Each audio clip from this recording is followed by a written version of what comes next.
What's up everyone? Welcome back to our channel again. In today's video, you are going to see how to remove tagged photos on Facebook. So as on my Facebook, I don't have any tagged photos, so I'm going to show you the steps you can follow.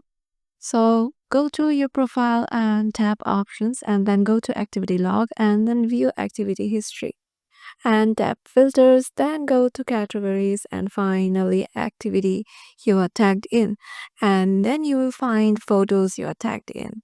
Find the specific photo you want to remove the tag from and open the photo, tap the options and then tap remove tag and confirm your choice. You can also choose to hide the photo from your timeline, which will prevent it from appearing there, although it will still be visible to the original audience. So yeah, this is how you can remove or remove tagged photos on Facebook.